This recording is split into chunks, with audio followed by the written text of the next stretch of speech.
Découvrez l'histoire pleine de suspense et d'émotion de Madeleine Dubois, une femme de 70 ans confrontée à la trahison dans sa demeure historique du Marais, à Paris, alors que son fils et sa belle-fille complotent pour s'emparer de l'héritage. Un testament surprenant révèle un secret bouleversant. Madeleine parviendra-t-elle à protéger sa maison et sa dignité? Regardez la vidéo pour découvrir le dénouement dramatique. Ma belle-fille m'a giflé. Mon fils Harry, j'ai changé mon testament. J'avais toujours considéré ma maison comme un refuge. Le hôtel particulier, niché dans une rue paisible du Marais, avec ses hauts plafonds, ses parquets qui grincent et ses vitraux colorés, était devenu mon havre de paix après la mort d'Étienne. Mon mari, 52 ans ensemble, et depuis 3 ans, je me réveillais seul dans notre chambre, où chaque objet portait des souvenirs. Ce matin-là, je fusse tiré du sommeil par le cliquetis de la vaisselle au rez-de-chaussée. L'horloge sur la table de chevet indiquait 7h30, trop tôt pour ma tasse de thé habituelle, que Jeanne, ma gouvernante, apportait généralement à 8h. J'enfilai un peignoir et descendis l'escalier imposant, m'agrippant à la rampe un peu plus fort que je ne l'aurais voulu. À 70 ans, bonjour. Madeleine. La voix de Claire résonna dans le couloir avant que je n'atteigne la salle à manger. Elle m'appelait toujours par mon prénom, jamais maman, ni même Mame Dubois. Nous ne voulions pas vous réveiller. Nous, c'était Claire et mon fils Antoine. Assis à la table avec un journal et une tasse de café, il leva à peine les yeux pour me saluer. « Bonjour », répondis-je, balayant la salle à manger du regard. Quelque chose était différent. Pendant un instant, je ne compris pas quoi, jusqu'à ce que mes yeux se posent sur le buffet. Le service de porcelaine que Étienne et moi avions rapporté de Chine il y a 30 ans avait disparu. À sa place, des assiettes blanches, minimalistes, que je n'avais jamais vues. Où est le service de porcelaine? Demandai-je, m'efforçant de garder une voix calme. Oh, ce vieux truc. Claire agita la main, comme pour chasser une mouche. Je l'ai rangé dans le garde-manger. C'est tellement désuet. Madeleine, ces nouvelles assiettes sont bien plus pratiques. Elles passent au lave-vaisselle sans ma permission. Ce n'était pas une question, mais une affirmation. Maman, intervint enfin Antoine. Claire essaie juste de moderniser la maison. Tu sais combien il est difficile de trouver une domestique qui accepte de laver la porcelaine à la main? J'avais envie de rétorquer que Jeanne n'avait jamais rechigné à s'occuper de ma porcelaine en 15 ans de service, mais je me tusse. Ce n'était que la première intrusion, mais loin d'être la dernière. Claire et Antoine s'étaient installés chez moi 6 mois plus tôt, temporairement, avait dit Antoine, le temps que les travaux de leur appartement soient terminés. Cet appartement, que j'avais d'ailleurs aidé à financer, voyait ses rénovations s'étirer, passant de 3 semaines prévues à une durée indéfinie. Au début, j'étais ravie de leur compagnie. Après la mort d'Étienne, la maison semblait trop vide, trop silencieuse. Les premières semaines, Claire avait été charmante. Elle préparait des dîners, m'apportait des magazines, s'intéressait à mes collections. Antoine, mon fils unique, que j'avais pratiquement élevé seul pendant que Étienne poursuivait sa carrière diplomatique, était de nouveau là. Je pensais que c'était une chance de renouer la complicité perdue lorsqu'il était parti à l'université, puis avait épousé Claire, mais peu à peu, les choses ont changé. D'abord, les photos d'Étienne dans le salon ont disparu. Claire disait qu'elles perturbaient le concept d'intérieur. Ensuite, mes livres d'histoire de l'art ont été relégués du bureau au garde-manger, car ils prenaient trop de place. Mes violettes, sur les rebords de fenêtres, furent remplacées par des succulentes modernes, parce qu'elles demandent moins d'entretien. Au fait, dit Claire, se versant une autre tasse de café. « Jeanne ne vient pas aujourd'hui? Je lui ai donné congé. » Sans me prévenir. Je sentis mes doigts se crisper sur l'accoudoir de la chaise. Elle semblait fatiguée hier, haussa Claire les épaules. Et j'ai pensé qu'un repos lui ferait du bien.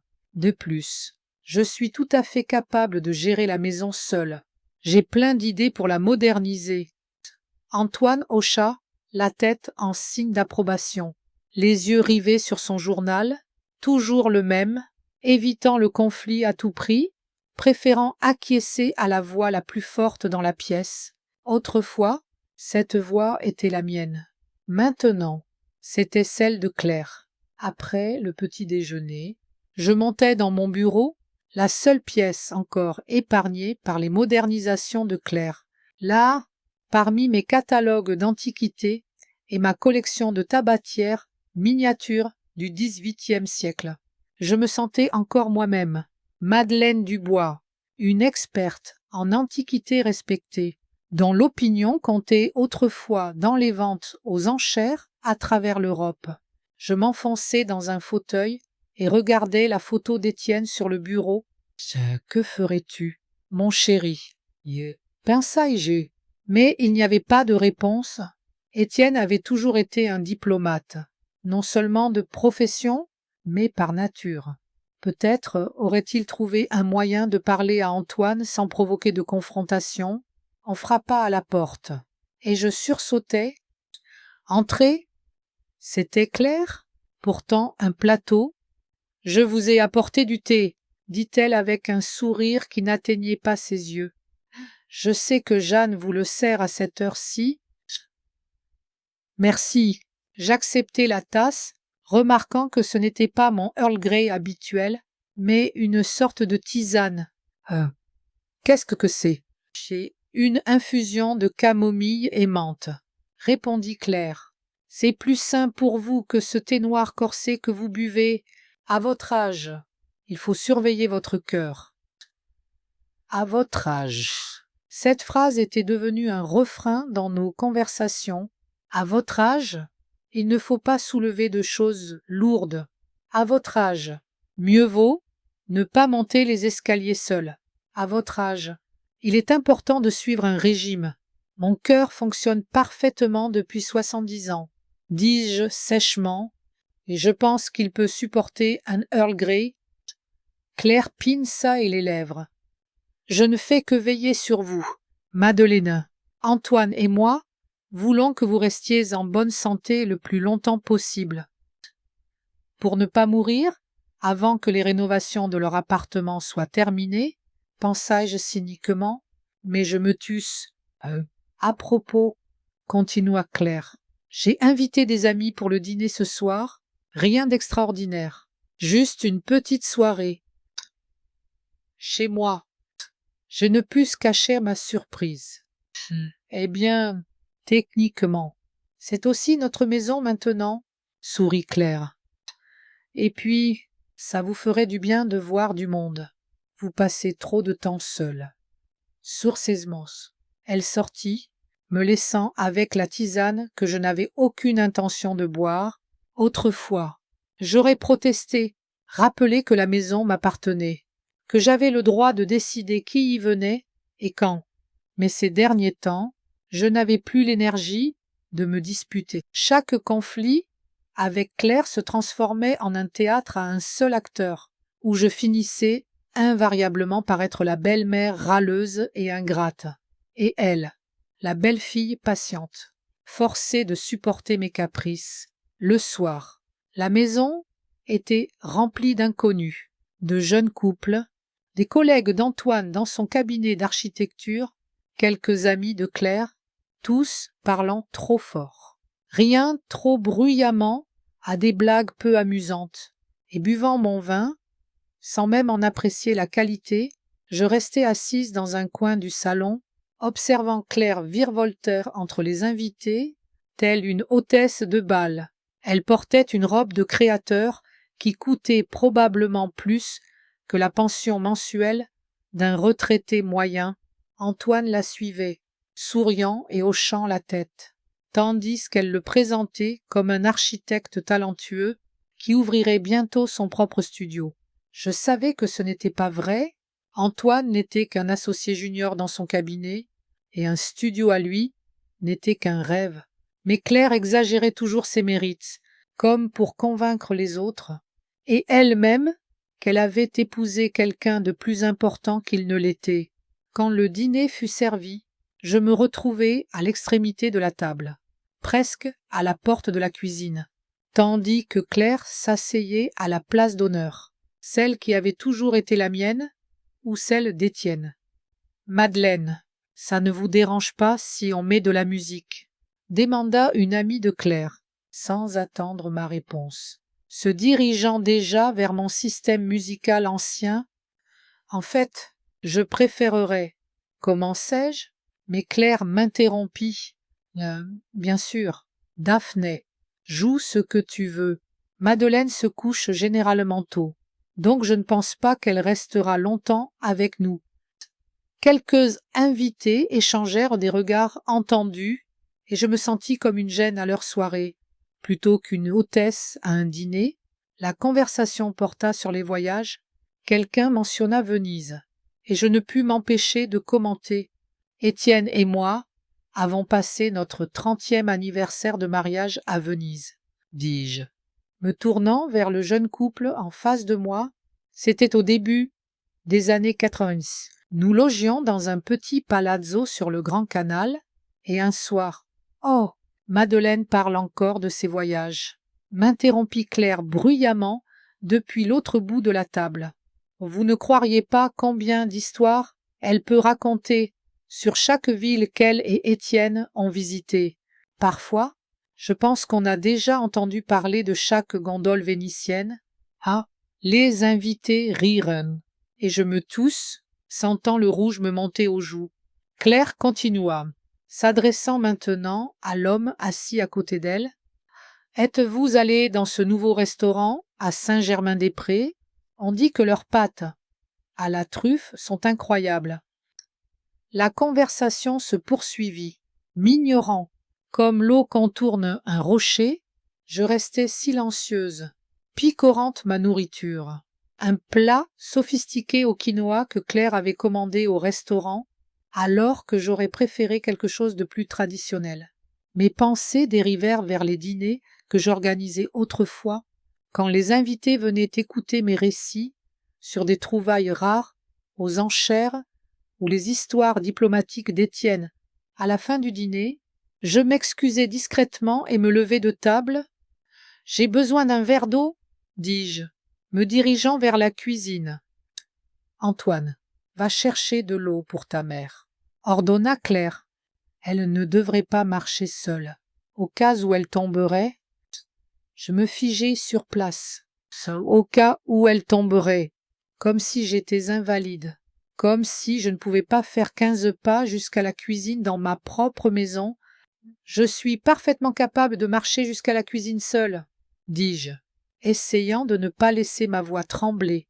« Je ne suis pas encore si décrépit. » Claire leva les yeux au ciel, un geste qui ne m'échappa pas. Antoine sourit maladroitement et replongea dans sa conversation avec un collègue.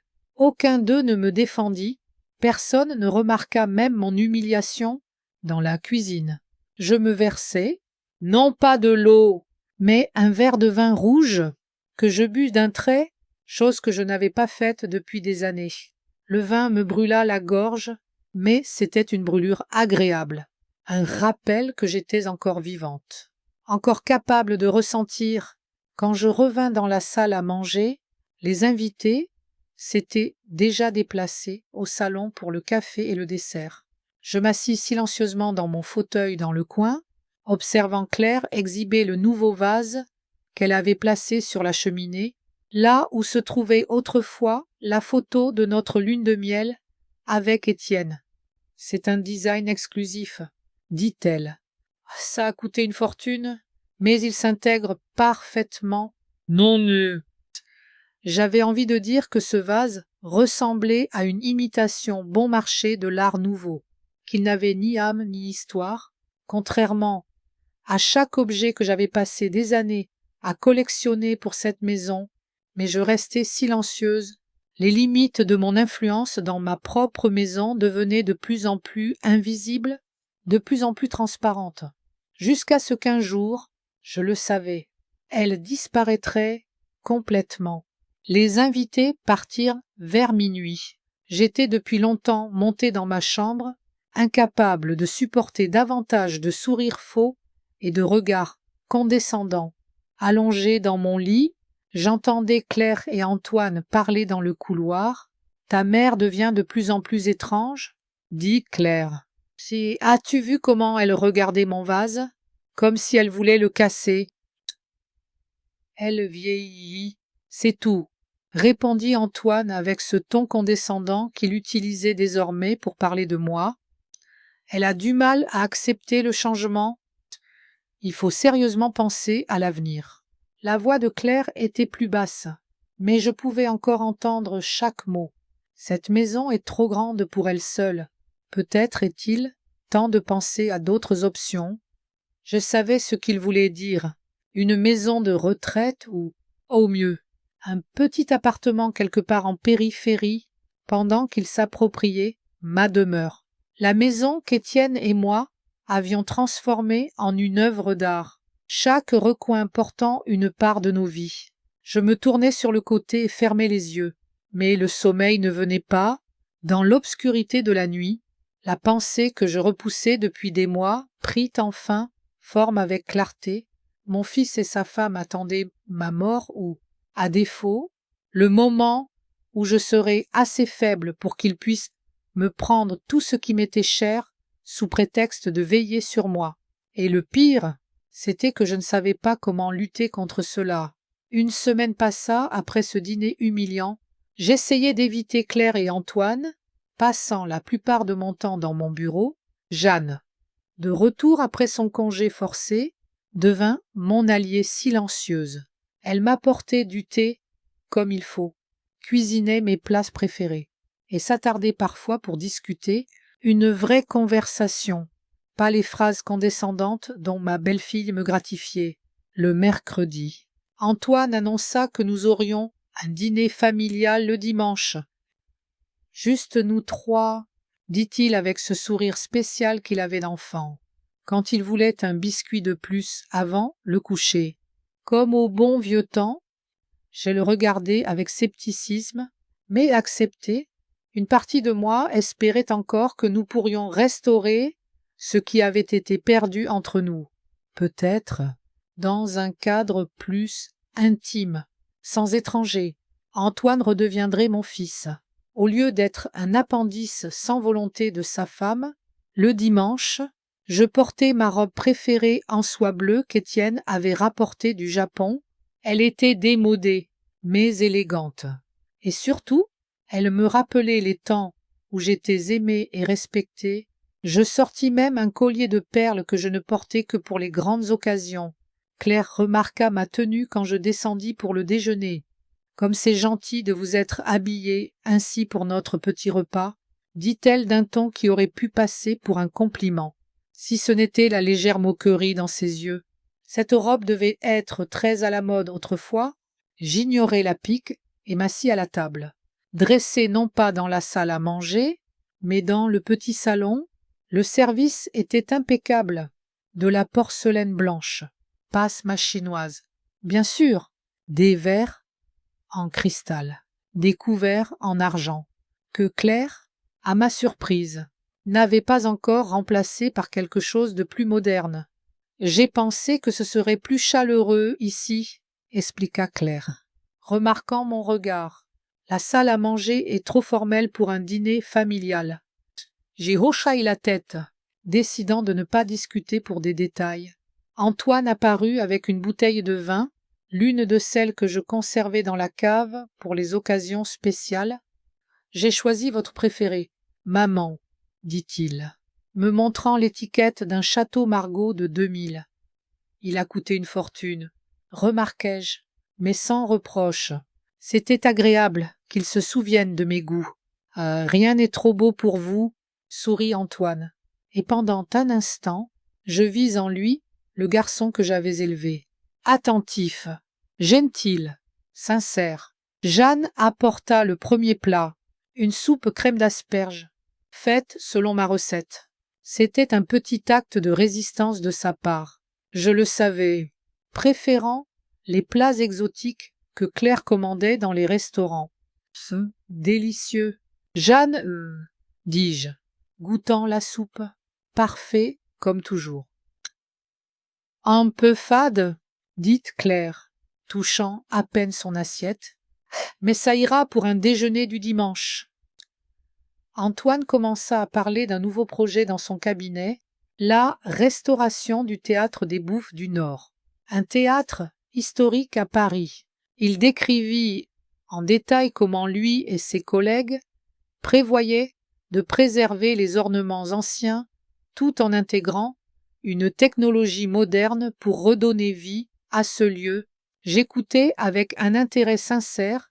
L'architecture avait toujours été sa passion, et dans ces moments, parlant de son travail, il semblait se débarrasser de son masque d'indifférence, devenant vivant, réel.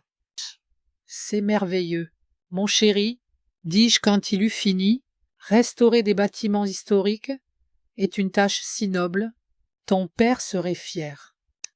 La mention d'Étienne assombrit brièvement le visage d'Antoine. Il avait toujours eu peur de ne pas être à la hauteur des attentes de son père, qu'il respectait et craignait quelque peu. Étienne était un homme exigeant, mais juste, et il adorait son fils, bien qu'il ne sache pas toujours le montrer. Oui. Je suppose, dit Antoine incertain, et changea de sujet. Comment va votre collection de tabatières? Vous avez dit vouloir en ajouter une. Celle française? Une tabatière du XVIIIe siècle? Horaïge, surprise et touchée qu'il s'en souvienne. Avec une miniature de la bataille de Fontenoy, je l'avais repérée à une vente chez Christie's, Paris, mais elle a dépassé mon budget. Quel gâchis de dépenser de l'argent pour de vieux bibelots, intervint Claire, brisant notre moment de complicité. Surtout à votre âge, Madeleine, ne vaudrait-il pas mieux investir dans quelque chose de plus pratique? Comme quoi? Démandaillé, m'efforçant de rester calme. Eh bien, je ne sais pas, peut-être rénover cette maison. Claire balaya la pièce du regard. Elle est charmante, mais tellement démodée. Ses papiers peints, ses rideaux lourds. On dirait une exposition de musée. C'est un musée, en quelque sorte, répondis-je. Chaque objet ici a une histoire, choisie avec amour et savoir. Claire haussa les épaules. Si vous le dites, mais un peu de modernité ne ferait pas de mal. Après la soupe, Jeanne apporta le plat principal, un canard rôti aux oranges, une autre de mes recettes préférées. À ce moment, Antoine avait ouvert une deuxième bouteille de vin et l'atmosphère s'était légèrement détendue. Nous parlions de rien. Du film qu'il avait vu récemment avec Claire, de la nouvelle exposition au musée d'Orsay, du temps qui commençait enfin à ressembler au printemps après un long hiver gris. Quand vint le dessert, je demandai à Jeanne d'apporter du thé, pas de tisane à la camomille, ajoutai-je avec un léger sourire vers Claire. Jeanne revint avec un plateau de tasses de mon Earl Grey préféré et des pâtisseries. Elle posa soigneusement le plateau au bord de la table et commença à verser le thé. « Laissez-moi faire, dis-je, voyant que ses mains tremblaient légèrement. Jeanne avait récemment eu une légère grippe et n'était pas encore tout à fait remise. Je pris la théière et me penchai pour verser le thé dans les tasses. Je ne sais pas ce qui s'est passé. Peut-être mes mains n'étaient-elles pas aussi stables que je le pensais, ou peut-être la nappe a-t-elle glissé, mais la théière trembla dans ma main, et le thé brûlant éclaboussa le bord, directement sur les genoux de Claire. Elle hurla et bondit, secouant sa robe. Une robe crème avec des broderies complexes qui coûtaient probablement plus que le salaire mensuel de Jeanne. Mon Dieu! m'exclamai-je, me levant aussi et saisissant une serviette. Je suis désolé, c'était un accident. Un accident. La voix de Claire monta d'une octave. Vous avez ruiné ma robe Valentino. Je ne l'ai pas fait exprès. Tendis-je la serviette, mais elle repoussa ma main.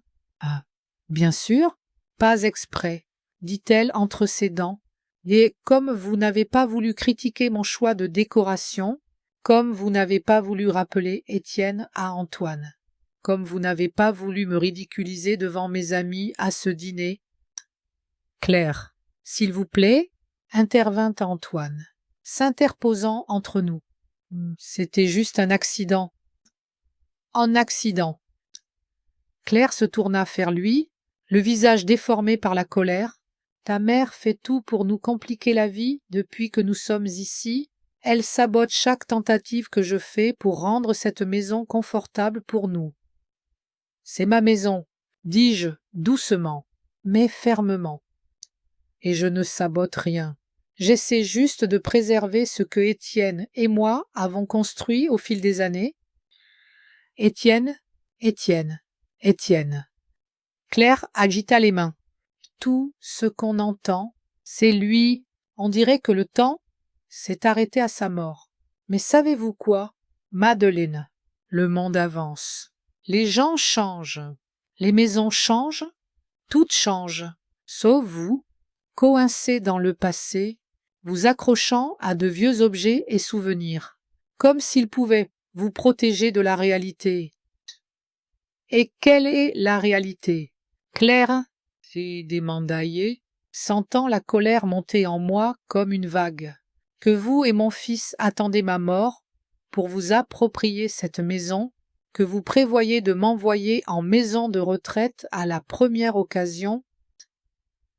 Maman, s'exclama Antoine, comment peux-tu dire une chose pareille? Je vous ai entendu parler après ce dîner, dis-je, le regardant droit dans les yeux, à propos de cette maison trop grande pour moi seule, de penser à d'autres options. Je ne suis ni sourde ni aveugle. Antoine, bien que vous sembliez tous deux préférer que je le sois, Claire rit, un rire froid et dur qui me fit tressaillir. Ah, tu vois, Antoine, elle espionne aussi.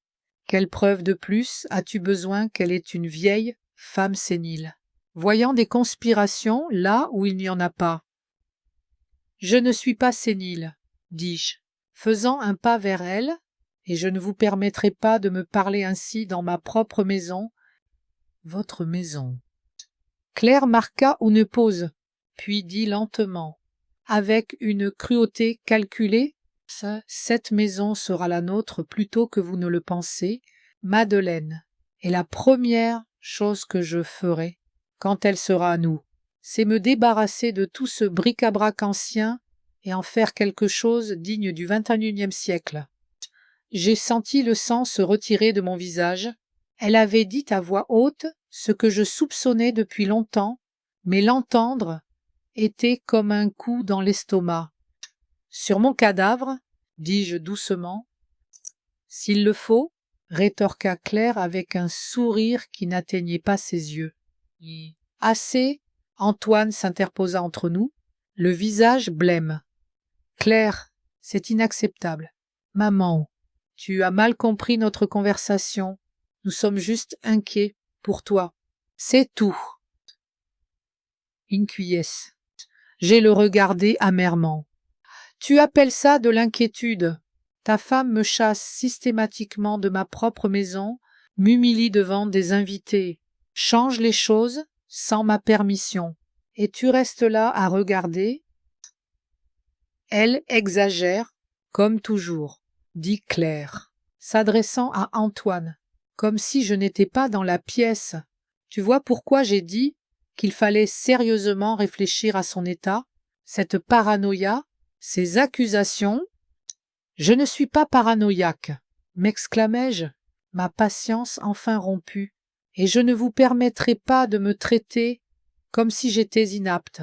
J'ai fait un autre pas vers Claire, voulant lui dire tout ce que je retenais depuis des mois, mais mon geste fut trop brusque, et je touchai accidentellement sa main, encore humide de thé. « Ne me touchez pas !» cria Claire, et avant que je ne comprenne ce qui se passait, sa main se leva, et je sentis une douleur cuisante sur ma joue. La gifle fut si soudaine que je vacillai et m'agrippai au bord de la table pour ne pas tomber. Un silence de mort s'installa dans la pièce. Jeanne, debout dans l'embrasure de la porte, étouffa un cri et porta la main à sa bouche. Je levai lentement la main à ma joue brûlante, incapable de croire que cela s'était vraiment produit, que cette femme, l'épouse de mon fils, avait osé lever la main sur moi dans ma propre maison. « Antoine, » dis-je doucement, me tournant vers mon fils, attendant sa réaction, sa défense, son indignation, mais Antoine restait là, les yeux baissés, les bras pendant le long du corps. Il ne regardait ni moi ni Claire, comme s'il espérait qu'en évitant nos regards assez longtemps, tout disparaîtrait. « Fin, Claire, » dit-il enfin, mais sa voix était faible, peu convaincante. « Et tu n'aurais pas dû faire ça. »« Non, tu n'aurais pas dû, » répétai-je, n'en croyant pas mes oreilles. « Ta femme a frappé ta mère, et tu dis, tu n'aurais pas dû. » Elle m'a provoqué, dit Claire rapidement, sa voix soudain plaintive, presque guignarde. Tu l'as vu essayer de m'attaquer? Je me défendais. Ce n'est pas vrai, m'exclamai-je. Je n'ai pas. Maman, s'il te plaît. Antoine leva la main, m'arrêtant. Calmons-nous tous. Cette situation est hors de contrôle. Claire n'aurait pas dû te frapper, mais tu étais aussi émotive. Je n'en croyais pas mes oreilles.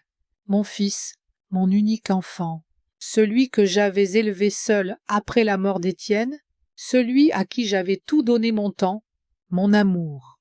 Mes économies se tenaient devant moi et justifiaient la femme qui venait de me gifler.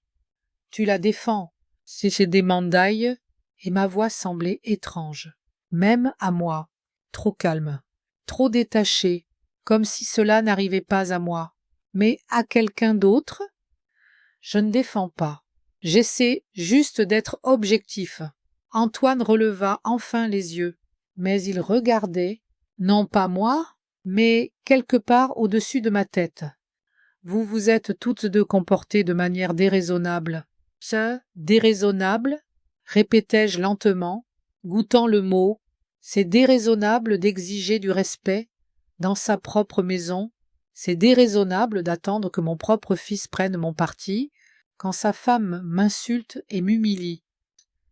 Maman, tu dramatises et tout, c'est ton point de vue. Claire essaie juste d'aider, de rendre cette maison plus confortable pour nous tous, et tu prends chaque suggestion comme une insulte personnelle. Heider. Je ne pus retenir une rire amère. Claire ne s'intéresse pas à mon bien-être. Antoine, elle ne s'intéresse qu'à cette maison et à ce qu'elle pourra en faire. Quand je serai partie... Regardez. Claire se tourna vers Antoine, le visage déformé par une grimace de compassion feinte. C'est ce dont je parlais. Cette paranoïa, ces accusations, ta mère a besoin d'aide. Antoine, d'une aide professionnelle, la seule aide dont j'ai besoin, dis-je, regardant directement Claire.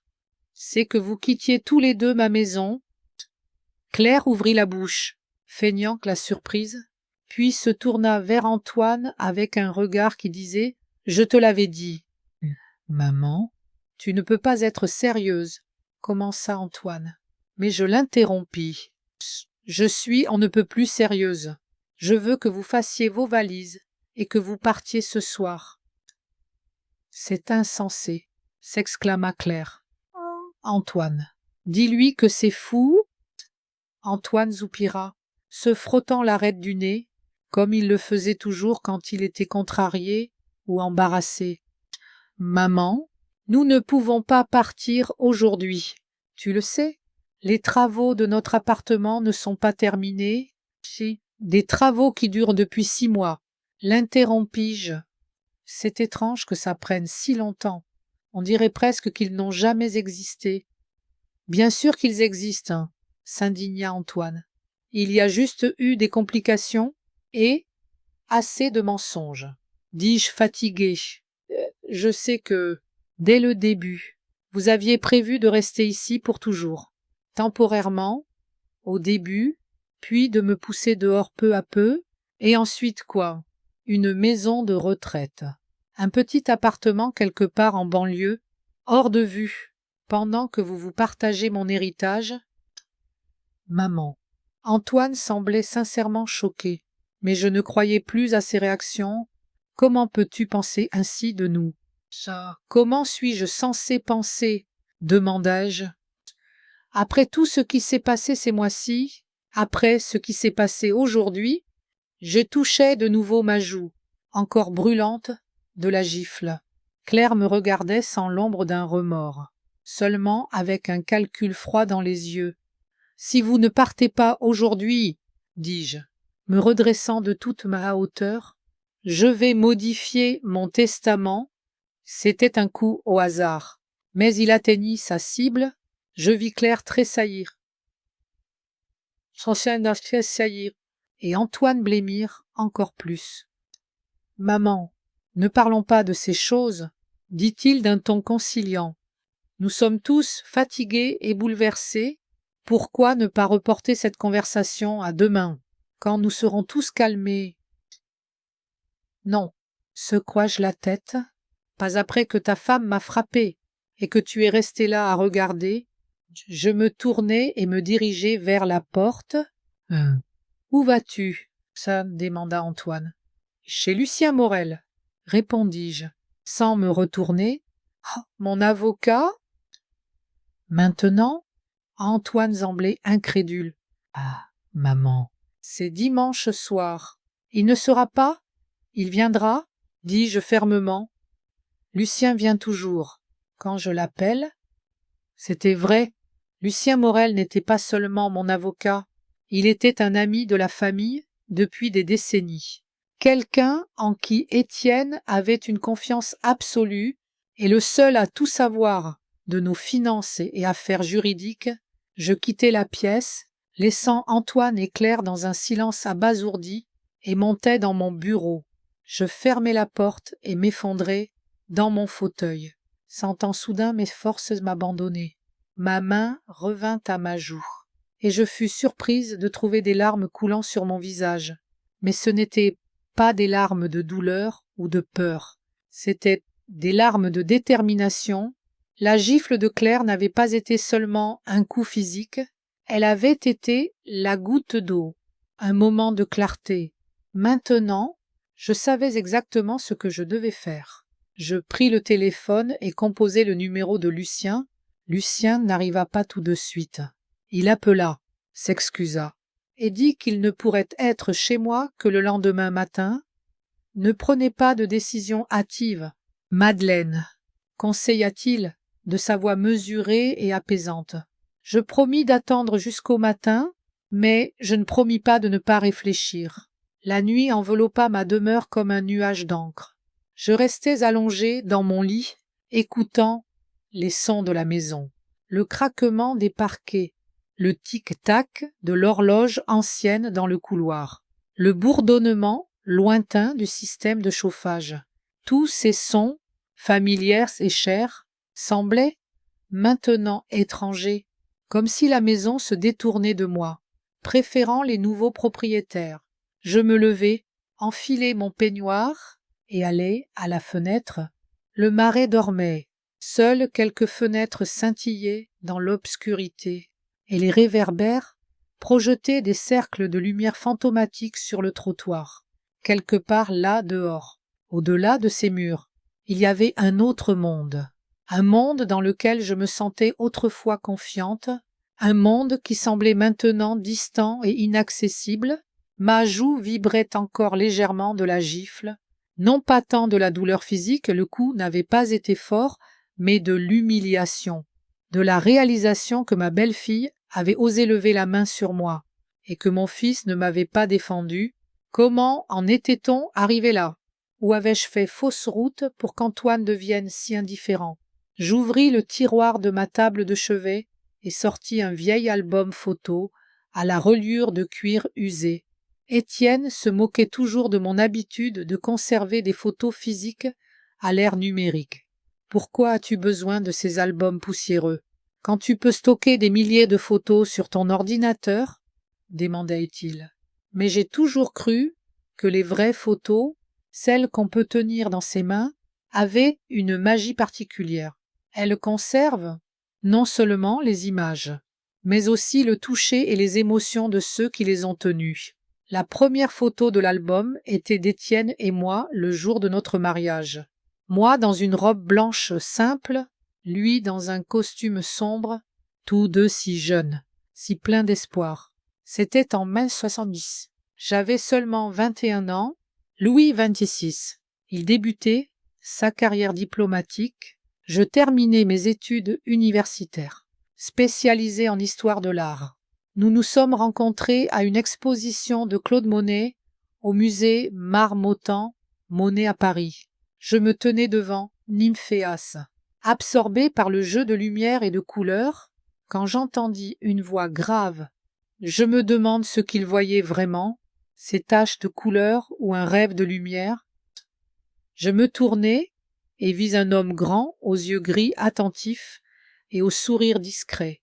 Nous parlâmes jusqu'à la fermeture du musée, puis continuâmes dans un café à Saint-Germain-des-Prés, le café de Flore, où les lumières dorées et l'ambiance vibrante de Paris me firent comprendre que j'avais rencontré l'homme de ma vie. Étienne n'était pas seulement un diplomate, c'était un homme de la Renaissance, intéressé par l'art, la littérature, la philosophie. De lui, j'appris les intrigues politiques dans les couloirs du pouvoir, les subtilités des relations internationales, l'art du compromis. En retour, je lui ouvris le monde des antiquités. Lui apprit à voir l'histoire capturée dans les objets, à comprendre le langage des formes et des matériaux. Je tournai la page. Nous voici à Paris, où Étienne reçut sa première affectation importante. Je porte un chapeau à larges bords, riante, et il a son bras autour de mes épaules. Nous étions si heureux ces années-là, si pleins d'enthousiasme. J'obtins un emploi dans une petite galerie sur la rive gauche, où je guidais des touristes et aidais à l'évaluation d'œuvres d'art. Le soir, nous flânions dans les rues étroites de Paris, dînions dans de petits bistrots et rêvions de l'avenir. C'est à Paris que je réalisai que j'étais enceinte. Étienne était en voyage d'affaires à Bruxelles quand j'obtins les résultats des tests. Impatiente de son retour, je l'appelai depuis le cabinet du médecin. « Nous allons avoir un bébé, dis-je. » Et il y eut une pause dans le combiné.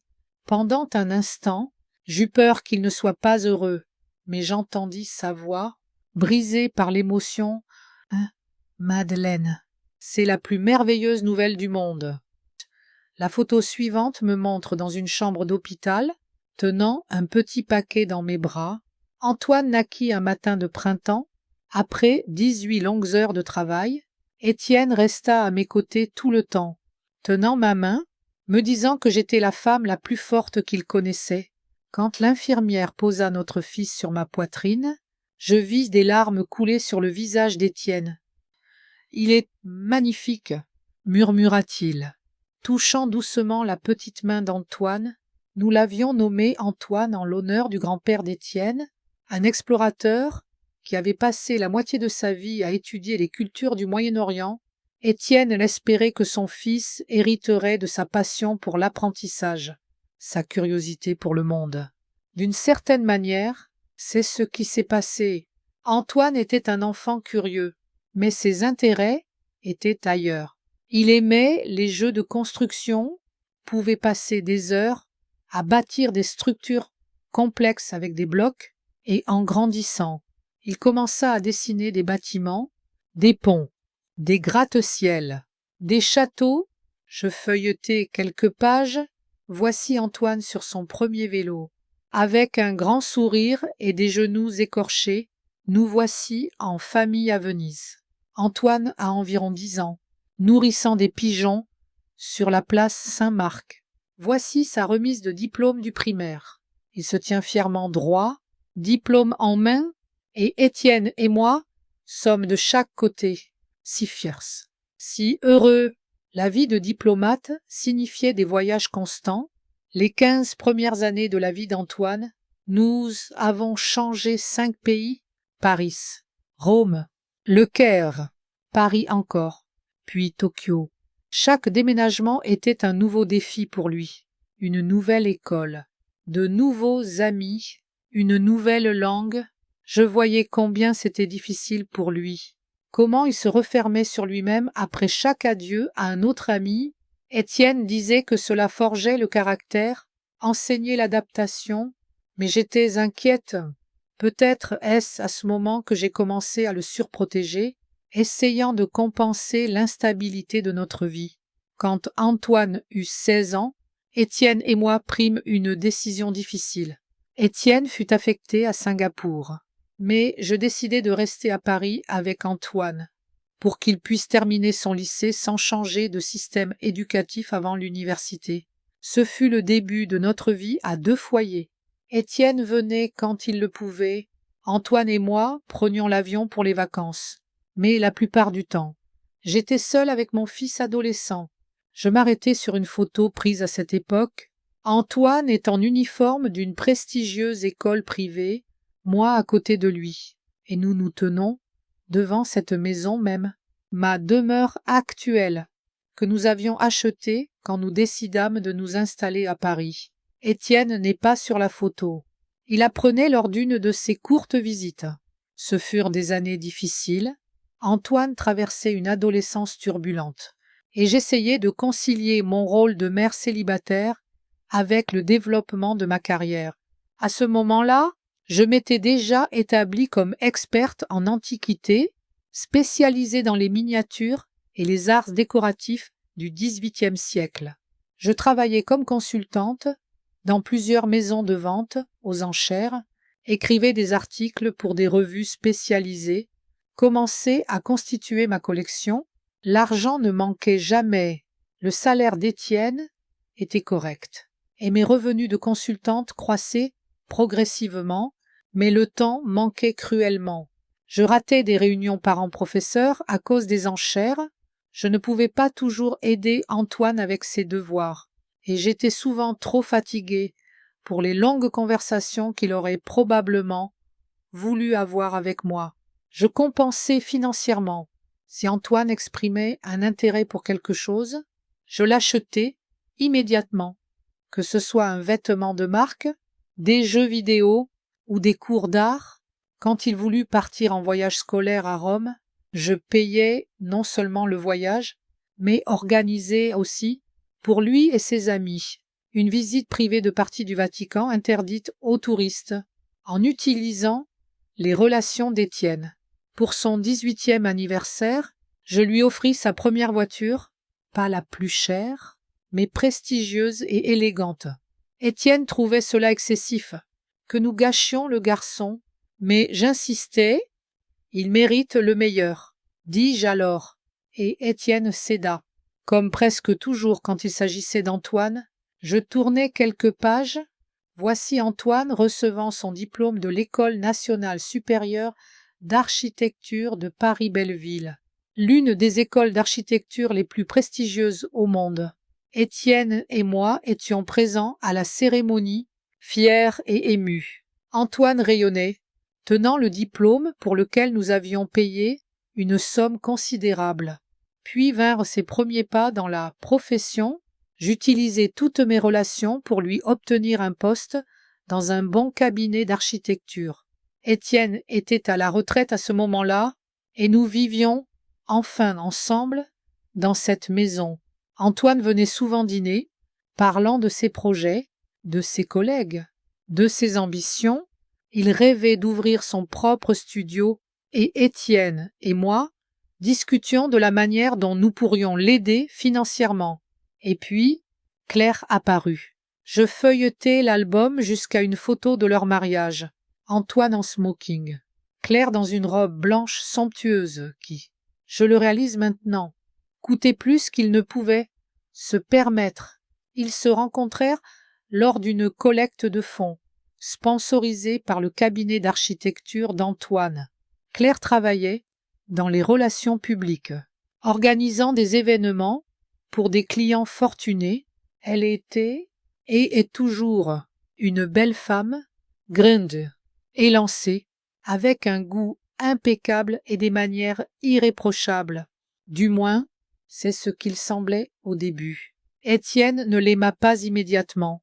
Il y a quelque chose de faux en elle, me dit-il, après leur première rencontre.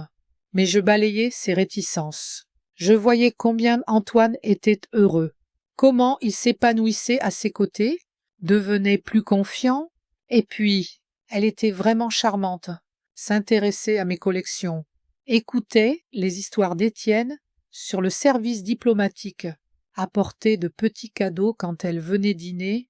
Le mariage fut somptueux et coûteux. Étienne et moi payâmes la plupart des frais, bien que Claire insista sur certains détails qui augmentèrent considérablement le budget. C'est une occasion unique, disait-elle, et j'étais d'accord, bien que Étienne fronça les sourcils en examinant les factures. Après le mariage, nous leur donnâmes une somme importante pour un acompte sur un appartement, cet appartement soi-disant encore en travaux. Je refermai l'album et le rangeai dans la table de chevet. Les dernières photos étaient trop douloureuses. Étienne dans une chambre d'hôpital, émacié, mais essayant encore de sourire. Son diagnostic fut un coup de tonnerre. Cancer du pancréas.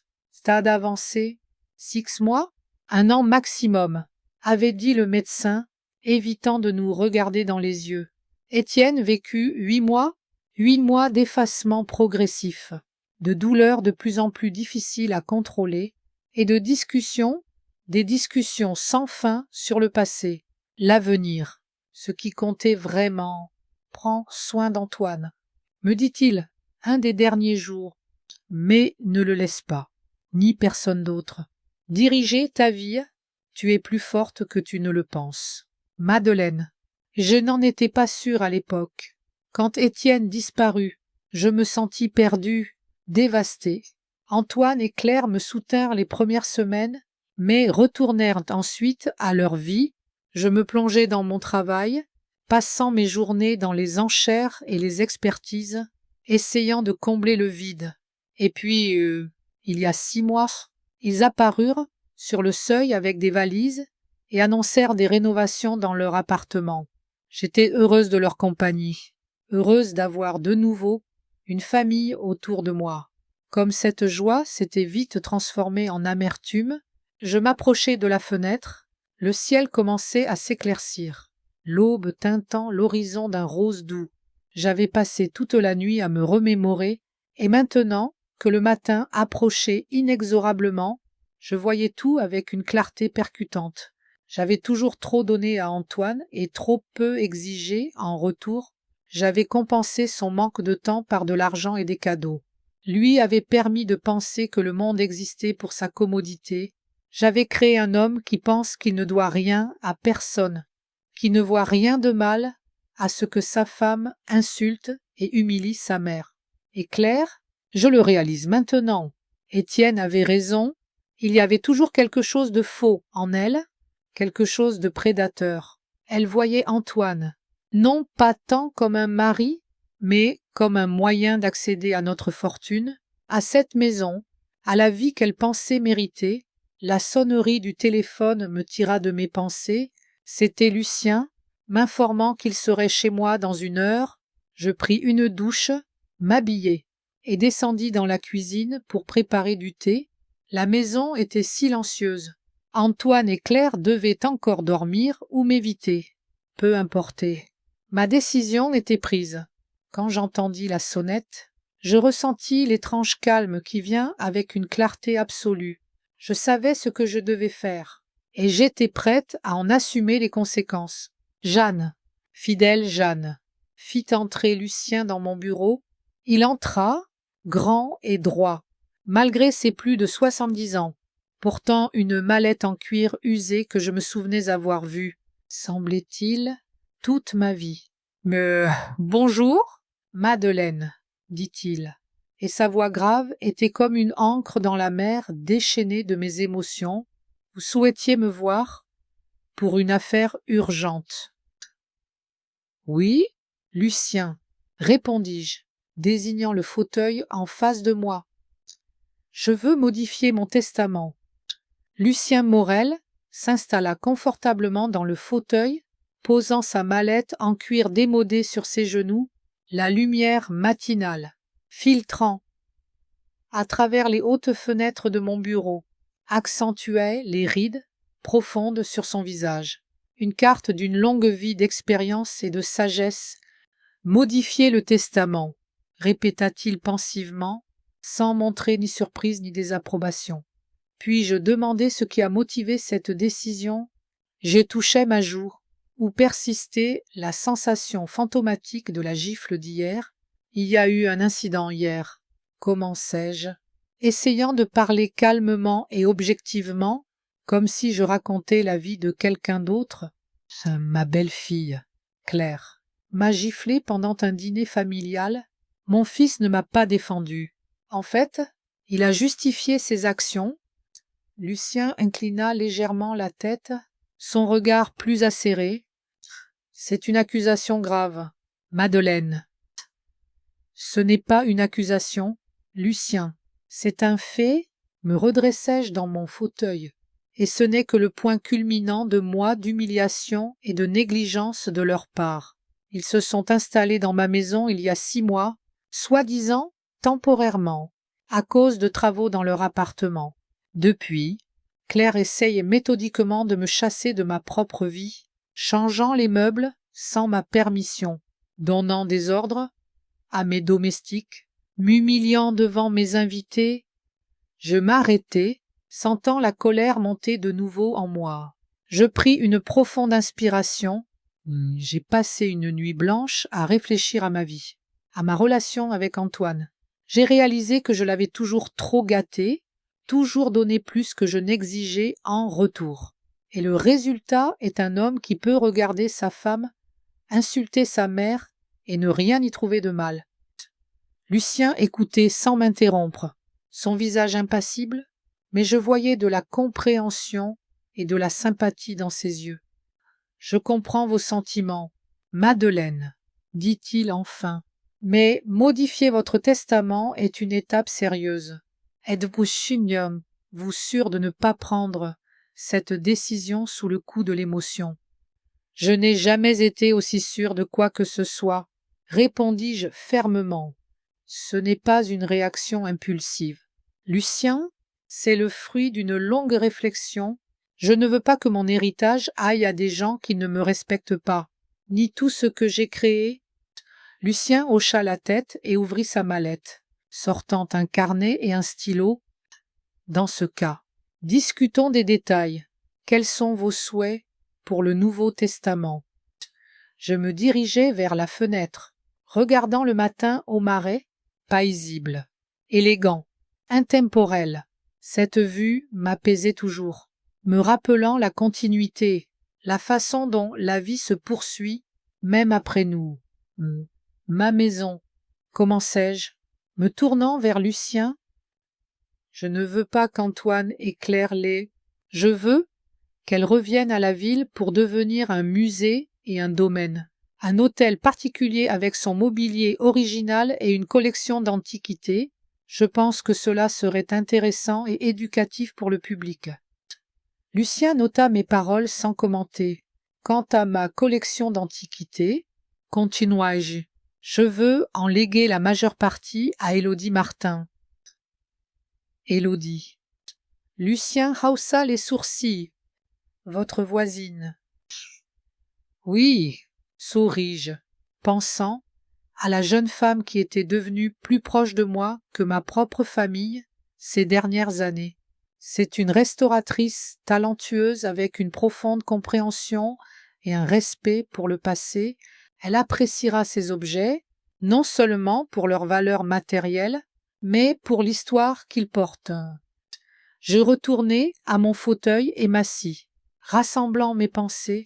Je veux aussi lui léguer le petit cottage en Provence, celui que j'ai hérité de tante Viviane. Élodie a toujours rêvé d'avoir son propre atelier à la campagne, où elle pourrait travailler en paix. Lucien hocha la tête, prenant des notes. Et les fonds. Si je me souviens bien, nous parlons d'une somme considérable, incluant l'héritage d'Étienne et vos propres économies de votre travail d'experte. J'ai soupiré. C'était la question la plus difficile de toutes, malgré toute la douleur et la déception. Antoine restait mon fils, ma chair et mon sang. Le déshériter complètement semblait trop cruel. Je veux que la majeure partie aille à un fonds de bourse pour les étudiants en art. Dis-je après une pause. Le fonds Étienne Dubois, il croyait toujours au pouvoir de l'éducation, à l'importance de soutenir les jeunes talents. Je marquai une nouvelle pause, luttant intérieurement avec des sentiments contradictoires. À Antoine et Claire, je laisse une petite allocation mensuelle, suffisante pour vivre confortablement, mais pas luxueusement, ainsi que les effets personnels d'Antoine encore stockés ici, ses dessins d'enfants, ses récompenses scolaires, les albums photos de famille, tout cela lui appartient de droit, mais il y a une condition, ajoutai-je, ma voix se durcissant. Cette allocation sera versée uniquement à condition qu'il ne remette jamais les pieds dans ma maison, ni de mon vivant, ni après ma mort. Lucien leva les yeux de son carnet, son regard sérieux et attentif. Réalisez-vous qu'une telle clause pourrait être contestée en justice? Qu'ils essayent, répondis-je amèrement. Vous avez un enregistrement de notre conversation d'hier soir, où j'ai mentionné l'incident de la gifle. Je suis sûre que Jeanne serait également prête à témoigner de ce qui s'est passé. De plus, souris-je légèrement. Je n'ai pas l'intention de mourir de sitôt. Lucien, j'ai encore le temps de m'assurer que mon testament est juridiquement irréprochable. Lucien hocha la tête et continua à prendre des notes. Lorsqu'il eut fini, il leva les yeux et demanda « Y a-t-il autre chose que vous souhaiteriez inclure dans votre testament ?» J'ai réfléchi un instant. « Oui, un petit détail. Je veux que ma collection de porcelaine chinoise, celle que Claire a si cavalièrement rangée dans le garde-manger, soit exposée dans le grand salon du musée, avec une plaque expliquant son histoire et son importance. » C'était un geste mesquin, je le savais, mais je ne pus m'en empêcher. Une petite revanche posthume pour toutes les humiliations que j'avais dû endurer. Lucien referma son carnet et le rangea dans sa mallette. J'aurai tous les documents nécessaires, prêts pour demain, mais permettez-moi de vous donner un conseil, non pas en tant qu'avocat, mais en tant qu'ami, qui connaît vous et votre famille depuis de nombreuses années. Des décisions comme celle-ci peuvent entraîner une rupture irréversible dans une relation. Êtes-vous sûr de vouloir cela? J'ai regardé la photo d'Étienne sur mon bureau, son visage intelligent et bienveillant, qui avait toujours été ma boussole dans les moments difficiles. La rupture a déjà eu lieu. Lucien, dis-je doucement. Yeah. Quand Antoine est resté silencieux, quand sa femme m'a giflé, je ne fais que la formaliser légalement. Lucien hocha la tête, acceptant ma décision. Il se leva, prêt à partir, mais s'arrêta à la porte. Vous avez mentionné la lecture formelle du testament. C'est une pratique inhabituelle de nos jours. Êtes-vous sûr de le vouloir? Absolument, répondis-je. Je veux qu'ils entendent chaque mot, chaque condition. Je veux voir leur visage quand ils réaliseront les conséquences de leurs actes. Après le départ de Lucien, je restai dans le bureau, me sentant étrangement vide. La décision était prise. Le mécanisme était en marche, mais je ne me sentais pas mieux pour autant. Je ressentais toujours la douleur de la trahison, l'amertume de réaliser que l'homme que j'avais élevé était capable d'une telle insensibilité. Le bruit de la porte d'entrée me tira de ma rêverie. Des pas légers, la voix de Jeanne saluant quelqu'un, puis le rire familier et mélodieux d'Élodie. Je sortis du bureau et descendis dans le couloir. Élodie était là, rayonnantée comme toujours, dans une robe colorée, ses cheveux rassemblés en un chignon négligé et un sourire qui me réchauffait toujours le cœur. Madeleine. Elle se précipita vers moi, m'enlaçant avec la spontanéité qui m'avait toujours charmé. J'ai apporté ces livres sur les techniques de laque japonaise que je vous avais promis. Sont incroyables. Vous devriez. Elle s'arrêta, remarquant l'expression sur mon visage, et son sourire se transforma en inquiétude. Qu'est-ce qui ne va pas? Vous allez bien? J'essayai de sourire, mais ce n'était pas convaincant. Allons dans la véranda, suggérai-je. Ce sera plus confortable pour parler. La véranda était mon endroit préféré dans la maison. Une pièce lumineuse avec des fenêtres panoramiques donnant sur un petit jardin bien entretenu, ici, parmi la verdure luxuriante et le parfum des fleurs. Je me sentais toujours plus proche de la nature, de la vie dans sa forme la plus pure. Nous nous assîmes dans des fauteuils, en osier, et Jeanne nous apporta du thé, du vrai Earl Grey, pas l'infusion que Claire m'imposait. Alors, que s'est-il passé? Demanda Élodie. Quand Jeanne sortit, vous avez l'air épuisé. Je lui racontai l'incident d'hier, la gifle, le silence d'Antoine, ma décision de modifier le testament. Élodie écoutait sans m'interrompre, son visage habituellement animé devenant plus sérieux à chaque mot. Mon Dieu, Madeleine, dit-elle quand j'eus fini. Ça, c'est horrible. Comment ont-ils pu vous faire ça? Je secouai la tête, sentant les larmes que j'avais retenues toute la matinée trouver enfin leur chemin. Je ne sais pas, Élodie. Je pensais connaître mon fils, mais maintenant, je ne suis plus sûre de l'avoir jamais connu. Élodie se rapprocha de moi et prit mes mains dans les siennes, des mains jeunes et fortes de restauratrice, légèrement marquées par les solvants et la peinture, avec des ongles courts et pratiques. Vous ne méritez pas d'être traité ainsi, dit-elle fermement. Personne ne le mérite. Je serrai ses mains, reconnaissante pour ce soutien simple et humain. Vous savez, dis-je après une pause, je vous ai incluse dans mon Nouveau Testament. Élodie recula, les yeux écarquillés de surprise. Moi? Mais pourquoi?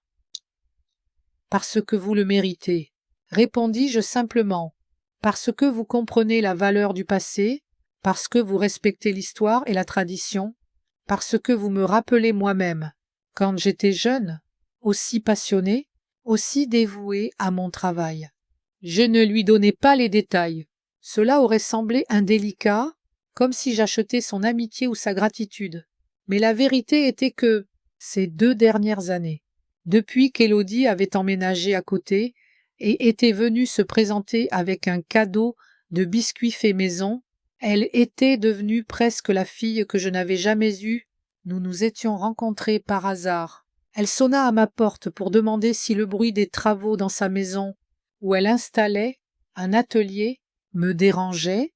Non seulement cela ne me dérangeait pas, mais je l'invitai à prendre le thé, intrigué par cette jeune femme avec une tache de peinture sur la joue et un regard déterminé. Autour du thé, il s'avéra qu'Élodie était restauratrice de meubles anciens, spécialisée dans l'ère victorienne. Elle avait étudié au Paris College of Art, puis effectué des stages dans divers musées, avant de décider de lancer sa propre entreprise. Je lui montrai ma collection, et son émerveillement était sincère. Elle voyait non seulement la valeur matérielle des objets, mais aussi leur histoire, leur caractère, leur âme. Elle pouvait parler pendant des heures des techniques de marqueterie, d'une commode du XVIIIe siècle ou du laquage d'une table japonaise Meiji. Nous nous voyions régulièrement par la suite. Élodie venait souvent me poser des questions sur la restauration, me montrait des photos de son travail, demandait des conseils, je partageais mes connaissances, mes contacts dans le monde des antiquités et mes histoires avec elle. Parfois, nous allions ensemble aux enchères ou aux expositions. Observer Élodie dans ces moments était un pur plaisir. Son enthousiasme, ses connaissances, sa capacité à voir la beauté dans des détails que la plupart des gens ne remarquaient pas. Peu à peu, notre relation évolua de professionnel à personnel. Nous parlions non seulement d'antiquité, mais aussi de la vie, de nos joies et de nos peines. Élodie me raconta son enfance dans une petite ville du Nord, ses parents qui ne comprenaient pas sa passion pour les vieux objets, une liaison ratée avec un artiste plus intéressé par ses relations que par elle-même. Je partageais des souvenirs de ma vie avec Étienne, des difficultés à élever un enfant tout en déménageant constamment.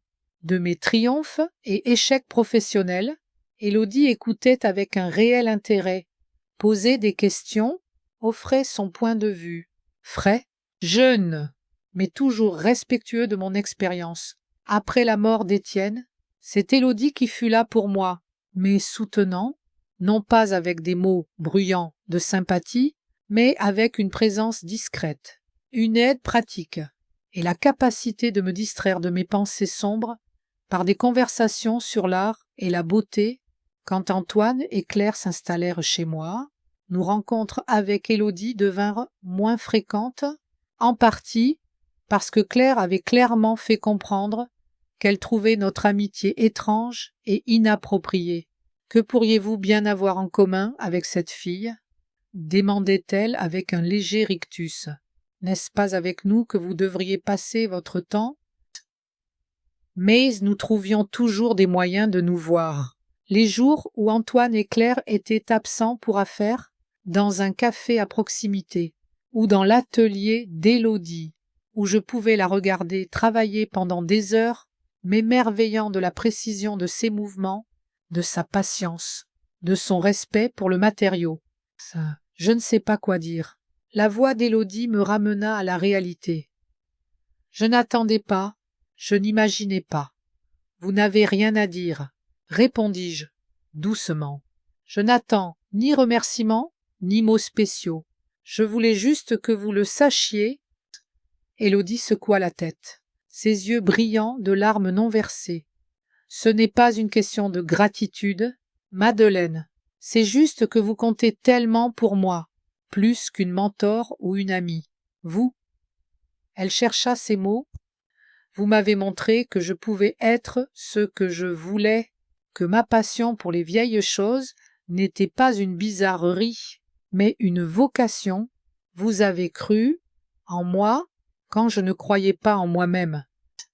Les larmes coulaient maintenant sur ses joues, et je tendis la main pour les essuyer. Vous me rappelez la fille que je n'ai jamais eue, dis-je doucement. Intelligente, talentueuse, avec un cœur ouvert à la beauté et à l'histoire, vous méritez tout ce que je peux vous donner. Nous restâmes assises ainsi pendant quelques minutes dans le silence, rompus seulement par le chant des oiseaux dans le jardin et le bruit lointain de la ville. Puis, Élodie se redressa, essuya ses larmes et sourit de ce sourire éclatant et déterminé qui était sa marque de fabrique. « Que ferez-vous ensuite ?» demanda-t-elle. « Avec Antoine et Claire, je veux dire ?» J'ai soupiré, revenant à une réalité bien moins plaisante que notre conversation. Lucien prépare les documents. Demain, nous aurons la lecture formelle du testament. Je veux qu'ils entendent chaque mot, chaque condition. Ce ne sera pas facile, remarqua Élodie. Ils ne le prendront probablement pas bien. Sans doute, acquiesçai-je. Il y aura des cris, des accusations, peut-être même des menaces, mais je suis prête à cela. Je n'ai plus d'illusions sur leur vraie nature. Je sentis la résolution qui m'avait soutenue toute la matinée se renforcer à nouveau. « Serez-vous là pour moi ?» demandai-je à Élodie. « Demain, pendant l'annonce. Elle hocha la tête sans hésiter. Bien sûr, je serai là, aussi longtemps qu'il le faudra. Je serrai sa main, reconnaissante pour ce soutien inconditionnel. Dans un monde où même mon propre fils pouvait me trahir, une telle loyauté était inestimable. Merci, dis-je simplement, pour tout. Nous finîmes notre thé, et Élodie partit. Promettant de revenir demain à l'heure convenue, je restai dans la véranda, observant la lumière jouer dans les feuilles, pensant à la journée à venir. Lucien appela le soir pour dire que les documents étaient prêts et qu'il arriverait à 11h le lendemain pour l'annonce. Je le remerciai et demandai à Jeanne d'informer Antoine et Claire que leur présence dans le bureau à 7h était obligatoire. Ils n'ont cessé de demander après vous toute la journée, « Madame », dit Jeanne avec inquiétude. Mais, même, Antoine semblait très préoccupé. « Qu'ils s'inquiètent, répondis-je. Demain, tout sera plus clair. » J'ai passé la soirée dans mon bureau, feuilletant de vieux catalogues d'enchères auxquels j'avais participé, relisant des articles que j'avais écrits pour des revues d'antiquité. C'était ma vie, pleine de passion, de savoir, de découverte. Une vie que Claire qualifiait de coincée dans le passé. Peut-être avait-elle raison sur une chose. Je valorise le passé, mais pas parce que j'ai peur de l'avenir, mais parce que je vois le passé comme la fondation du présent, les racines sans lesquelles l'arbre ne peut tenir debout. Quand l'horloge sonna minuit, je fermai le dernier catalogue et éteignis la lampe. Demain serait une journée difficile, et j'avais besoin de force pour l'affronter avec dignité. En m'endormant, je ne pensais pas à Antoine et Claire, ni à la douleur de la trahison ou à l'amertume de la déception. Je pensais à Élodie, à son visage jeune et lumineux, à ses mains soigneusement restaurant la beauté des objets anciens, à ses yeux pleins d'admiration pour le savoir-faire des générations passées.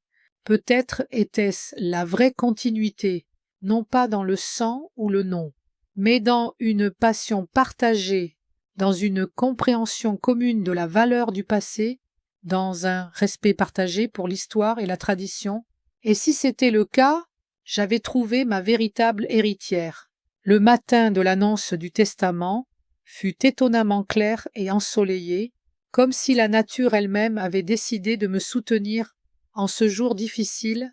Je me réveillai tôt, après un sommeil étonnamment réparateur, et passai 1 heure à choisir soigneusement ma tenue. J'optai pour le tailleur bleu marine, qu'Étienne appelait toujours ma tenue diplomatique. Il me donnait un air posé, élégant, et surtout inflexible. Jeanne m'apporta le petit déjeuner dans ma chambre, un luxe inhabituel que je m'étais permis, pour éviter une rencontre prématurée avec Antoine et Claire. Selon Jeanne, ils étaient tous deux à la maison, tendus et silencieux, n'échangeant que de brèves phrases pendant le petit déjeuner. Antoine a demandé après vous. Madame, dit Jeanne, posant les tasses. Il voulait savoir si vous aviez changé d'avis sur la réunion. Non, Jeanne, dis-je. Beurrante mon toast. Je n'ai pas changé d'avis. Cette réunion est inévitable. Verzeihung Höres. Élodie arriva. Elle était habillée plus formellement que d'habitude, dans une robe simple de vert sourd, avec un minimum d'accessoires. Ses cheveux, habituellement lâches, étaient rassemblés en un chignon soigné, la faisant paraître plus sérieuse et plus âgée que ses 25 ans. « Ai-je l'air assez solennel ?» demanda-t-elle avec un léger sourire, remarquant mon regard évaluateur. Je voulais être à la hauteur de l'importance du moment. « Vous êtes magnifique, » répondis-je sincèrement. « Merci d'être venu. » Nous nous dirigeâmes vers mon bureau, à l'abri des regards indiscrets, et passâmes l'heure suivante à parler tranquillement des derniers projets de restauration d'Élodie, de l'exposition au musée d'Orsay, de tout, sauf de l'annonce à venir. C'était notre façon de gérer l'attention, parler de choses normales, quotidiennes, comme si ce jour n'était pas différent. À 11 heures précises, la sonnette retentit. Jeanne escorta Lucien Morel dans le bureau où, selon mes instructions, des chaises avaient déjà été préparées et disposées autour d'une grande table en chêne, le bureau où Étienne écrivait autrefois ses mémoires, où Antoine faisait ses devoirs enfants, où j'avais passé de nombreuses heures à étudier des catalogues d'enchères et des guides d'antiquité. Élodie et moi descendîmes dans le bureau où Lucien dépliait déjà des papiers de sa mallette en cuir usé. Il nous fit un signe de tête, le visage sérieux et posé, le masque professionnel qu'il portait avant les réunions importantes. « Tout est prêt, dit-il doucement. Les documents ont été rédigés selon vos souhaits et sont en pleine conformité avec la loi. » J'ai hoché la tête et m'assis dans le fauteuil à la tête de la table, une position que j'avais occupée lors des conseils de famille pendant des décennies.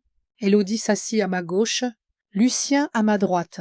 Il ne restait qu'à attendre Antoine et Claire. Ils apparurent quelques minutes plus tard. Antoine semblait tendu, mais se tenait droit avec la dignité qu'Étienne lui avait enseignée. Claire, en revanche, semblait à la fois agitée et agacée. Son regard glissa sur moi, puis sur Élodie, et une expression de léger mépris se dessina sur son visage. « Que fait-elle ici ?» demanda Claire, désignant Élodie d'un signe de tête. « C'est une affaire familiale. »« Élodie est ici à mon invitation, » répondis-je calmement. « Asseyez-vous. »« S'il vous plaît ?» Antoine toucha le bras de Claire, l'avertissant de ne pas commencer une dispute, et ils s'assirent en face de nous.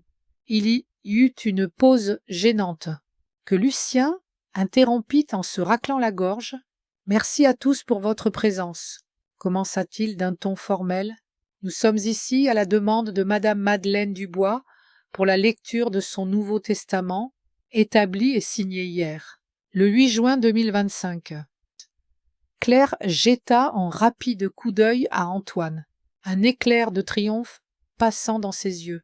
Il pensait que je les avais convoqués pour leur dire que j'avais décidé de leur céder la maison, peut-être même de déménager dans ce petit cottage en Provence que Claire avait mentionné en passant dans une conversation. « Avant de commencer, » continua Lucien, « je tiens à préciser que Madame Dubois est en parfaite santé et en pleine possession de ses facultés mentales, comme le confirme le rapport médical du docteur Armand d'hier. Ce testament est établi en pleine conscience de ses implications et en conformité avec toutes les exigences légales. » Le sourire de Claire commença à s'effacer, et Antoine se redressa dans son fauteuil, le visage tendu. « Maman, que se passe-t-il » demanda-t-il directement. « À quoi sert tout cela ?»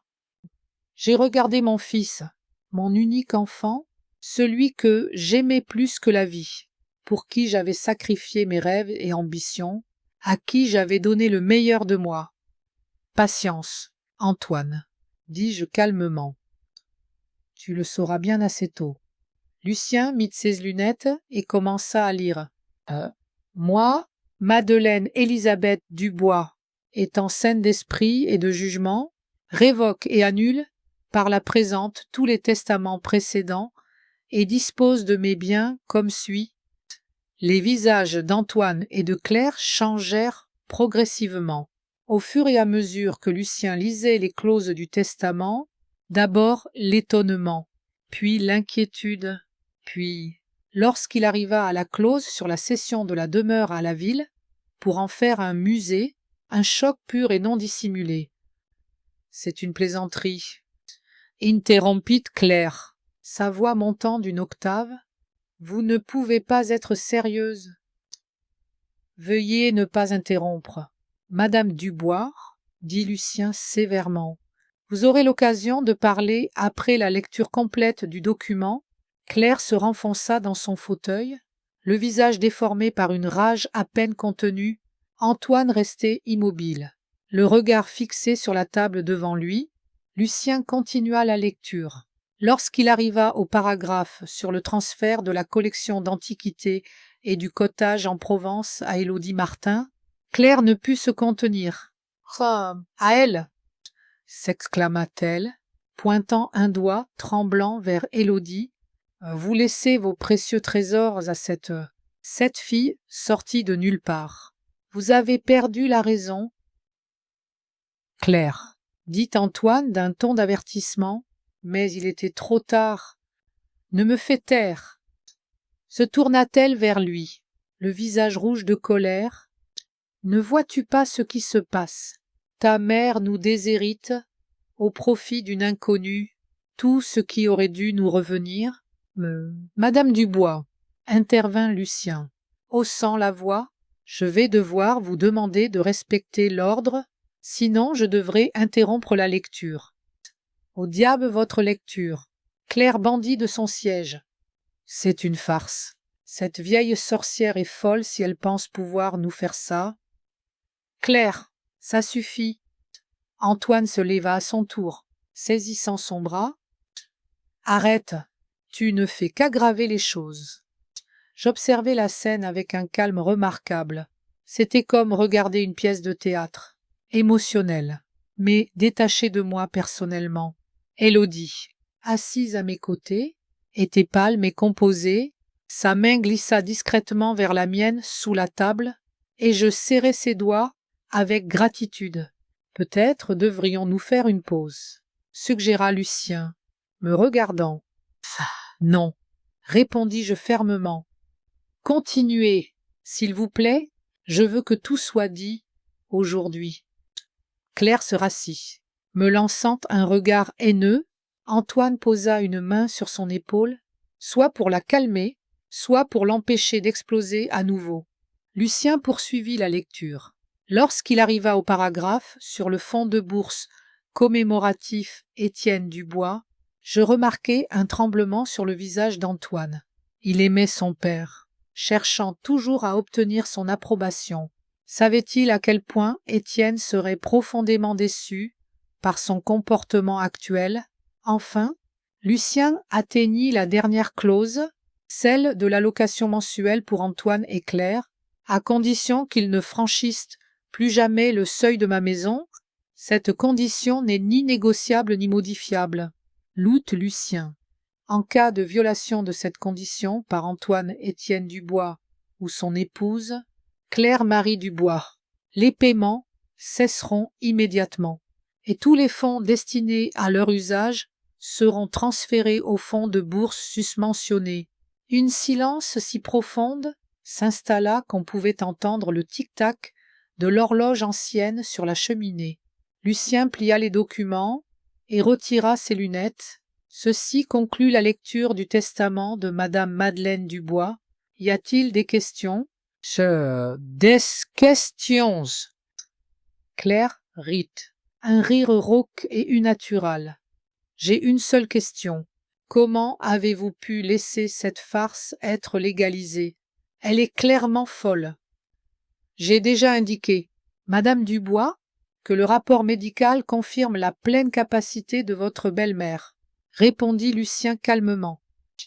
De plus, en tant que son avocat depuis plus de 30 ans, je peux personnellement attester de sa lucidité. C'est ridicule. Claire se tourna vers Antoine.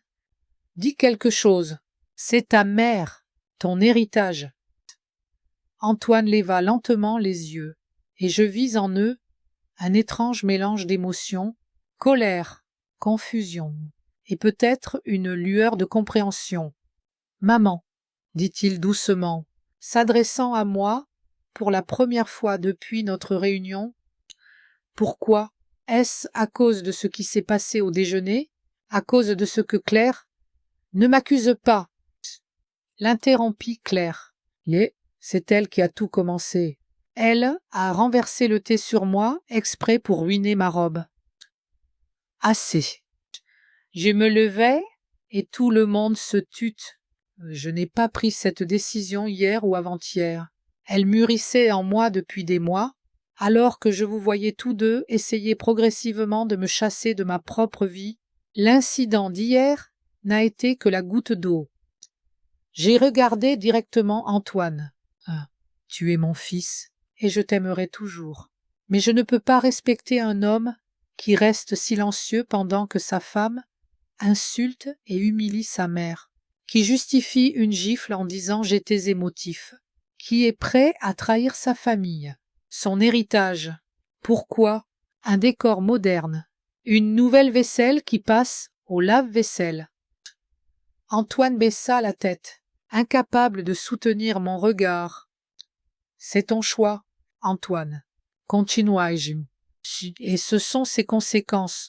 Vous aurez assez d'argent pour vivre confortablement, mais pas dans le luxe, pas à mes frais, et pas dans cette maison que vous et ta femme méprisez si visiblement. Je me tournai vers Claire, qui me regardait avec une haine non dissimulée. Quant à vous, Claire, je n'ai rien à vous dire. Vous n'avez jamais fait partie de cette famille, pas dans le sens qui compte. Vous ne nous avez vus que comme un moyen d'atteindre vos fins. Le statut, l'argent, cette maison, mais vous avez mal calculé. Les Dubois peuvent être trop gentils, trop confiants, mais nous ne sommes pas des idiots, et nous ne laissons personne lever la main sur nous impunément. J'ai pris la main d'Élodie et l'aidé à se lever. Cette réunion est terminée. Lucien, merci pour votre temps et votre professionnalisme. Jeanne vous raccompagnera. Vous ne pouvez pas partir comme ça, cria Claire, bondissant à nouveau. Nous allons contester ce testament. Nous prouverons que vous êtes folle. Vous pouvez essayer, répondit Lucien calmement, rassemblant les documents, mais je vous assure, ce testament est juridiquement irréprochable, et toute tentative de le contester ne mènera qu'à un scandale public, ce qui, je suis sûre, n'est pas dans votre intérêt. Au diable mes intérêts. Claire saisit l'un des documents sur la table et le déchira. Je ne laisserai pas une vieille folle et sa petite amie prendre ce qui nous revient de droit. Claire, ça suffit. Antoine lui saisit les mains, essayant de la calmer. Tu ne fais qu'aggraver les choses. Lâche-moi. Elle se dégagea et pointa un doigt tremblant vers Élodie. Et toi, petite fraudeuse, tu penses pouvoir arriver et prendre tout ce qui nous revient?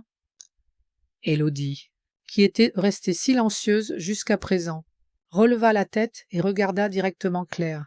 Je n'ai rien demandé et rien attendu, dit-elle doucement, mais fermement. Madeleine a pris sa propre décision, et je la respecte, quelle qu'elle soit. Hypocrite, cracha Claire. Tu l'as manipulée pendant des mois, te faisant bien voir d'elle. Assez, ma voix, soudain forte et dure, fit taire tout le monde. Je ne tolérerai pas que vous insultiez une femme que je respecte profondément. Si vous n'avez rien de constructif à dire, je vous suggère de quitter cette pièce et, demain, cette maison. Maman, Antoine fit un pas en avant, sa voix presque suppliante. Parlons, juste toi et moi, sans Claire, sans. Il jeta un regard à Élodie. Ah, sans étranger? Je suis sûre que nous pouvons régler ça. Non, Antoine, secoua-je la tête.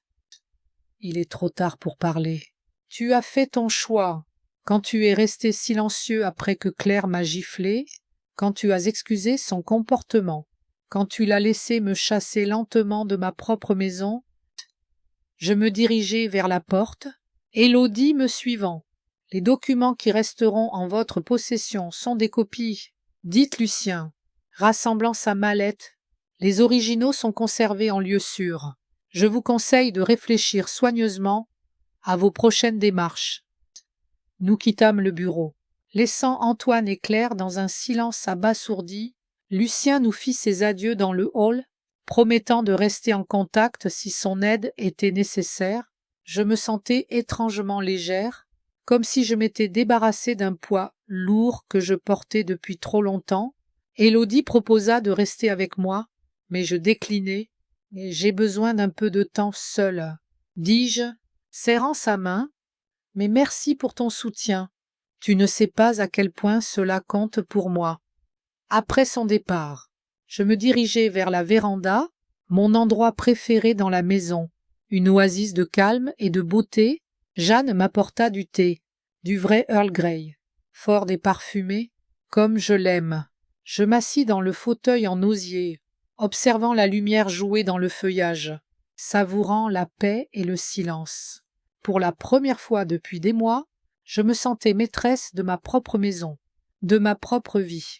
Après un moment, j'entendis du bruit dans le couloir, la voix forte et furieuse de Claire, interrompue par les remarques plus calmes, mais insistantes, d'Antoine, le bruit d'un verre qui se brise, puis des sanglots, hystériques, pleins de rage et de frustration. « Chut, ma chérie, nous trouverons une solution. » La voix d'Antoine me parvint. « Nous parlerons à un avocat. »« Nous ? Parler de quoi ?»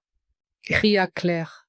« Cette vieille sorcière nous a tout pris, toute... » « Et pourquoi ?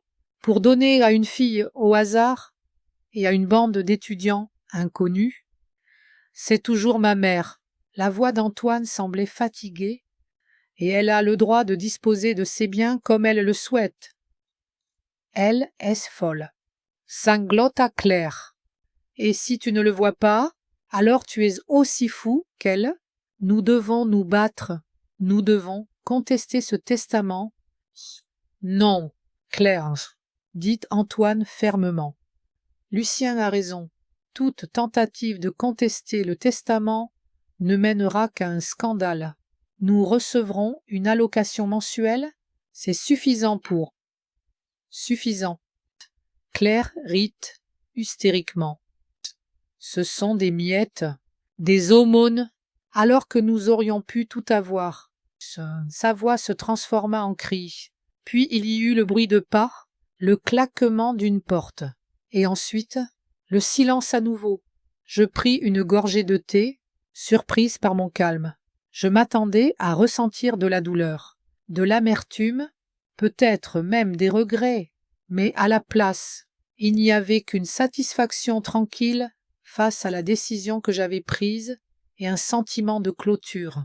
Je savais qu'Antoine et Claire partiraient bientôt. Sinon aujourd'hui, alors demain, je savais qu'ils seraient en colère, peut-être même qu'ils essaieraient de contester le testament, malgré l'avertissement de Lucien, mais cela n'avait plus d'importance. J'avais protégé ce qui m'était cher, ma maison, mon héritage, ma dignité. Je restais assise dans la véranda, sirotant tranquillement mon thé, écoutant Claire sangloter de rage quelque part à l'arrière de la maison, tandis qu'Antoine essayait en vain de la calmer. C'était la fin d'un chapitre de ma vie, mais pas de la vie elle-même. Il y avait encore de nombreux jours devant moi, remplis d'un nouveau sens, travailler sur le musée, passer du temps avec Élodie, peut-être même faire de nouvelles acquisitions pour ma collection. Jeanne entra avec un plateau de scones frais. « Tout va bien, madame ?» demanda-t-elle anxieusement. « Il y a tant de bruit. »« Je vais bien. Jeanne, souris-je.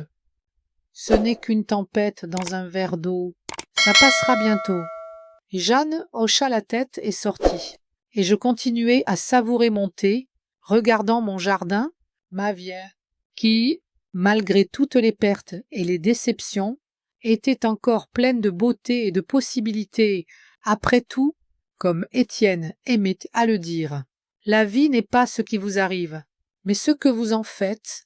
Alors, je décidai de rendre le reste de ma vie significatif, rempli de dignité et libéré des relations toxiques. Même si ces relations impliquaient mon propre fils, c'était une décision douloureuse, mais la bonne. Ette, assise dans la véranda, entourée de silence et de beauté, Je me sentis enfin en paix avec moi-même et les choix que j'avais faits,